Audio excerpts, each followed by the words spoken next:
All right, so we got the occult symbolism and hidden messages on the U.S. money, the U.S. dollar. Let's get into it. This document for Today, we're going to be talking entertainment about purposes only. Bro, up the money. man's on you. Why are we talking about money? Well, I often get asked, what is a great intro conspiracy that could get even the most NPC-minded individual into this realm of conspiracies that we live in? And my answer to that question is found right in your pocket, or more specifically, your wallet or purse. And when you start looking at what we hold on to every day, We get up and this dollar moves us every day. I want to know about it. and used for the most basic transactions, there are all sorts of occult symbols and symbolism on our currency, and it's sitting there right in front of you. And today, we're gonna dive into just that, starting with probably the most famous of all, the $1 bill. Before we look specifically at the bill, we're gonna talk about the number 13. When you hear the number 13, most people might... Bro, got the German man book in the back. Bro, got the mustache man book in the back. I can't even see it, but it's on the other side. Look. I'm about to move my camera.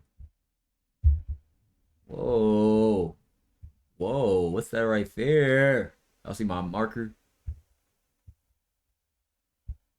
I got the mustache, man. I think of Friday the 13th, or it's an unlucky number. Some buildings even skip the 13th floor in the elevator just for the sake of avoiding that number. And that's not a coincidence. When we look at one of the most prominent cults in our world as it stands, that would be the Freemasons. The Freemasons are an ancient occult organization. They phrase themselves as a secret fraternal organization, but it goes much deeper than that. In fact, one could trace their roots to the better part of 1,000 years ago. And there are a multitude of reasons why they hold the number 13 in such reverence. It's seen as a spiritual number, but more specifically to the Freemasons, on Friday the 13th of 1307, King Philip IV executed Knights Templar for a host of crimes that they were engaged in. And now when you think of the Knights Templar, you might remember National Treasure, or you might just have an image of a knight with the red cross and the white armor, but it does go deeper than that. Still, the Knights Templar, since shortly after its inception, was infiltrated by the Freemasons and became, even today, one of the most powerful sects of Freemasonry. Their historical role was holding on to things like the Knights Templar treasure and all sorts of other secrets that have still maintained their secrecy to this very day, giving them a sort of power that most organizations can't. Gatekeepers, bro. The people that got in hand and were watching the history, bro. You know they have to put together the Bible, the King James Version of the Bible that they brought to America and gave to the slaves, prisoners of war. Because we've been in America, wasn't no slaves, bro. But they brought us the book, bro. They had to make that book and take it. They had to rewrite that book. Like, everything is wrote by the victors. It's crazy. Fathom. In addition to what happened in 1307, it is also known that there are other events the Masonic people are believed to have participated in that occurred on the 13th of various months, often May. And there is a ton more context we could add to this going back to thousands of years. And if you're curious, I'm gonna have a couple links below for more information. But for now, it's just important to know that it is a very ritualistic and occult connected number. With that aside, we are now going to dive into the number 13 and how it presents itself very frequently and very strangely on the US $1 bill. Now, it's important that we went through all the Freemason context because most people probably are aware in this genre of content that many of our founding fathers here in America were Freemasons, and not just Freemasons, but very high-ranking ones at that. Knowing that, and that the man who designed the US dollar bill was both a founding father and a Freemason, it shouldn't be surprising that they hide things that are important to them in their work. If you have a dollar bill with you, and we were to turn it over to the backside, that's where we're going to begin with pointing out these strange phenomena. The first thing to point out is the very obvious, and probably most obviously occult symbol on this entire thing, and that would be the pyramid. But since we haven't even started with the 13s yet, I don't want to get too far ahead of myself. It's worth bringing up the pyramid though, because right above it you can see the Latin phrase, annui coeptis, which I did not pronounce correctly. And if you were to take to counting, you would notice that there are 13 letters in that phrase. We'll get to what it means later. Yeah. So let's continue to the next. Notice about that. They, obvious, novus, obvious. They got Latin spell on there. And I'm starting to think like I remember I was asking my grandma, I was asking her like, did she ask her grandma about, did y'all ever talk about like Pig Latin or Creole? She said, yeah, like that was some of our languages, like we talked about all that, like Creole, Pig Latin, Navajo, Cherokee, Gullah, and I was like, damn, I gotta really sit down and have a conversation with her. But when you see that type of Latin Creole language, it might be a derivative of our old language, bro. That's why I've been trying to learn Spanish. Me no black, me no black. 13 on this very pyramid. Going to the bottom of the pyramid this time, you're going to notice that there is the following Roman numerals at the Also, bottom. I live by a lot of MDCCLXXVI. To most, that might not mean anything, except for probably some weird old people stuff. It actually translates into 1776. Cool news, right? But it doesn't really matter for the 13s, or at least not at first. But if you were to count the Roman numerals, you notice that there are 9 of them. And if you were to count the 1776, that's 4.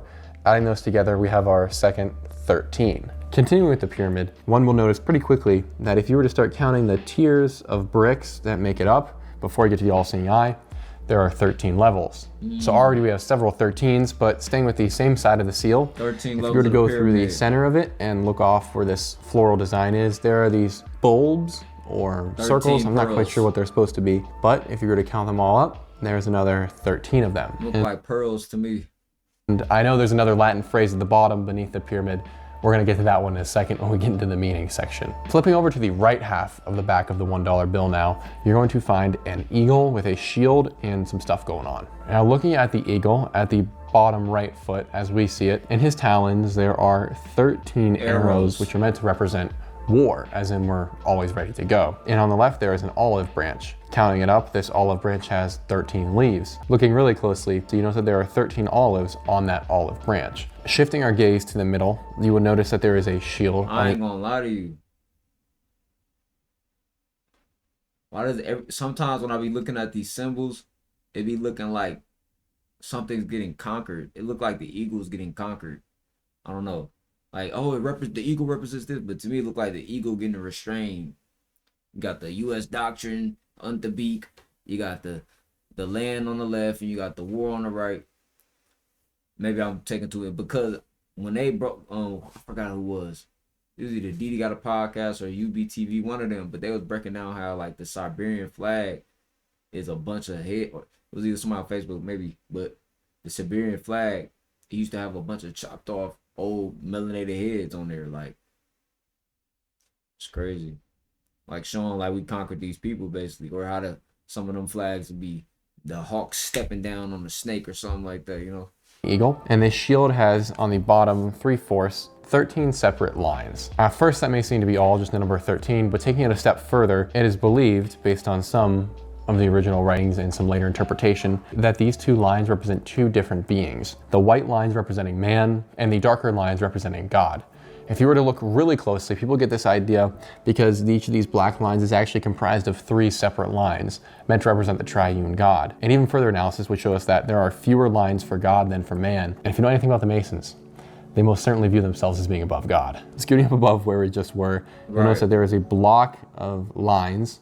And if you were to get out a magnifying glass, or if you have like those surgery goggles, there are 13 separate lines right below the eagle's head. So right there, we have another 2 references to 13 on the same shield. So either these are some very strange and hard to believe coincidences, or something else is going on. Scooching up right above those lines, you'll notice that the eagle, his head is hanging out, and in his mouth, he has the phrase, E pluribus unum. We will also get to what that means shortly. Unum, however, like, E pluribus unum contains that gotta be some type of spell. 13 letters. And even further above that, I'm going to point out that there is a cluster of stars. This may at first not seem very odd, maybe it's just part of the design, right? I mean, after all, we have a triangle with an eye in it. The stars aren't that weird. But if you were to start counting, you're going to notice that there are 1, 2, 3, 4, 5, 6, 7, 8, 9, I'm trying 10. to figure out where are the pyramid caps at? Like where are the pyramid caps? Because you know, there used to be caps on all the pyramids. I seen one picture of them. It was the Blackstone cap. I'm like, yo, that shit looks crazy. That's probably why that shit don't turn on. Why they don't turn on no more. 11, 12, 13 stars. Now these 13 stars, some have speculated are meant to represent the original 13 colonies of the United States. But when you compare that to all the other 13s on this piece of paper, that does sound like a convenient answer. The other thing I would like to point out about this set of stars specifically is that you might notice it's in a certain pattern, and I'm going to say this in the most thinly veiled way possible. That pattern looks very similar to something that's on a flag that exists today. And I find it rather ironic that that very star is resting above the eagle, which represents America in this case. Therefore, I might suggest that the problems of today, they've existed for a very... Whoa, y'all see that? Yo, he stuck that in there. I knew that was coming as soon as he said. And I find it rather... He put the overlay, the audience, forgot what it's called. The Odyssey. However it's called. The Odyssey. The transparency. I'm just going to say it like that. It's like translucently in the back. But it's 1, 2, 3, 1, 2, 3, 4, 5, 6-pointed star.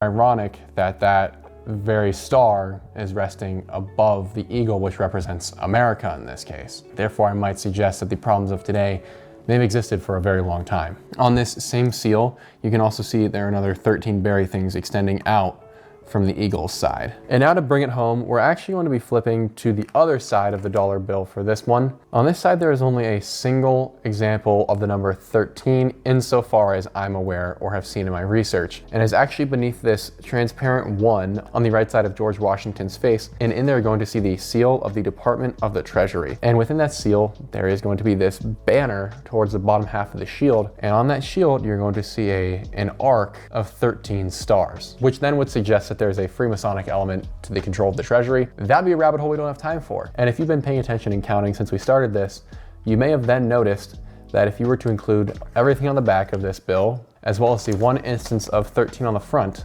that would make for 13 instances of the number 13. Now, I promised that we would define some of the terms on here and also point out some of the other strange stuff that is not related to number 13. The first thing would be the all-seeing eye on the left half of the dollar bill's great seal. For a Freemason, it's meant to represent knowledge and the all-seeing eye of God. In the colloquial sense for them, not exactly how we would understand God. More commonly in the Freemasonic world, you'll see it referred to as something called providence. The all-seeing eye is meant to represent total knowledge, information, and in many regards, control. And for Freemasons, it's been a part of their imagery for centuries. You can trace its origins in Freemasonry to well before the American experiment. And one of the 13s we got into earlier was the phrase annui coeptis. Annui coeptis is a phrase that generally speaking means he favors our undertakings or providence favors our undertakings. Let me see. Whoa. Say anu means to nod, assent, to favor, to smile upon. Coeps means undertakings, endeavors, and beginnings. Anu coeps. I don't even know how you pronounce that. The verb anu can be either present tense or perfect, therefore an accurate translation and a model of providence favors or undertakings. Providence has favor over our undertakings. And that's their translation. Because they might have snatched that from some old script. It's crazy too because like when you go to some of these court buildings, the way they spell court is real different. It's like COVRT instead of like COURT. Be like I was in Denver, the Capitol building was like the National Court or the Capitol Court Bank, and it was like the court COVRT. I'm like, what the fuck?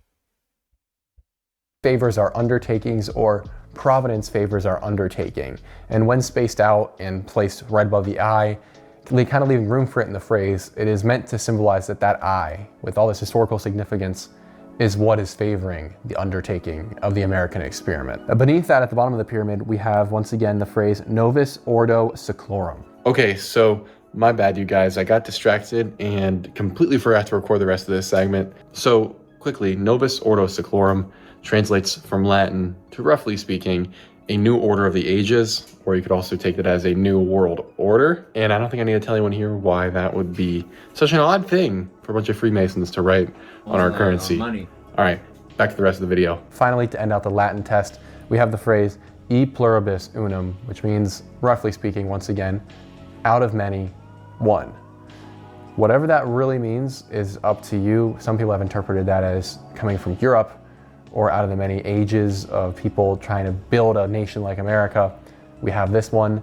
You could go down a whole list of possibilities. Now we've been looking into the $1 bill for a while now. If you were to look into it more, you might find a couple new things, but that's about all we have time for today. So now I think it's time we introduce the $1 bill. What do y'all think when y'all hear that? Out of many, we'll have one.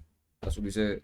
We have the phrase e pluribus unum, which means, roughly speaking, once again, out of many, one. Out of many, one. Yeah, I'm you. No, you are me. I'm you, dumbass. Nah, what y'all think that mean though? Many united into one. Out of many one. I feel like it's just different branches of one order.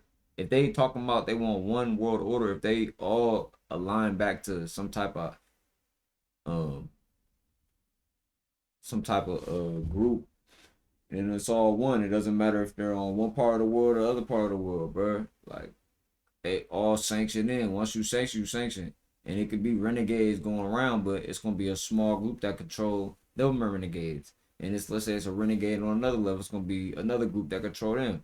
Everybody got some type of hierarchy. If not, why they not dropping nukes? Why they ain't going out here doing what they really want to do? It is hella shit going on, but it's to a certain extent. They promoting all this ice, they promoting all this crazy stuff, but why ain't super crazy stuff happening to you? It's you got some type of power. You have all the power. That's what they don't want to tell you, because it all starts from your mind.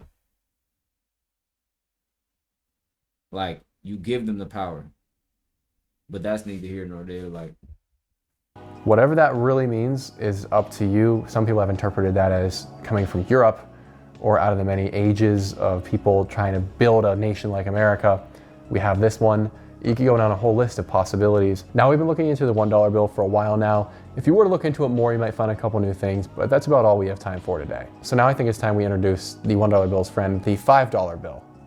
Now that I have this unfolded, it's important to recognize that there was an incident that occurred the day after September the 10th of 2001. If we are talking about the same thing, it may have even perhaps involved a couple of towers and maybe even a plane or two. Keep that in mind as I, for no apparent reason, show you how to fold this $5 bill into an airplane. You're going to take this side of the bill with the building on it, and you're going to face it towards yourself. You're going to fold it in half long ways, and then with the bottom half of the building looking at your face, with actually Abraham Lincoln from the memorial looking at your face, you're going to fold one of them into a wing, like so. Then you're going to fold the other one into another wing the other way, and then you're going to flip it around. Leave a comment if this shit used to be so hard to do in school and somebody tried to break it down to you.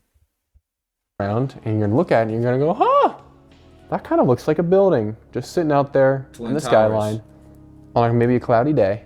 Now, you might have noticed that after folding it, there's an image on the front which might look somewhat similar to the events that happened 2 days after September the 9th of 2001, or more specifically, just prior to the events of that day. So this time, I want you to take your $10 bill, and I want you to have this side, the building side, facing you. Now, after you folded it, you want the statue in the building looking at you, and then you're going to, like last time, fold it in so it almost looks like a wing on one side, and then do the exact same thing on the other side. And then you're gonna get an image that looks somewhat like this. If I were to turn this around at myself and look at it, buildings. I might go, huh, that kind of looks similar to the building before, except for this time, it looks like there's almost smoke coming out of the top of it and flames. Now, I have no idea what that could mean, but I wonder if that will continue as we fold bills. And so this time I'm going to take out the $20 bill, and it's going to be the exact same fold as previously. You're going to take it so the building side is looking at you. You're going to fold it so the bottom half of the building is looking at you. You're going to fold it one side into somewhat of a wing,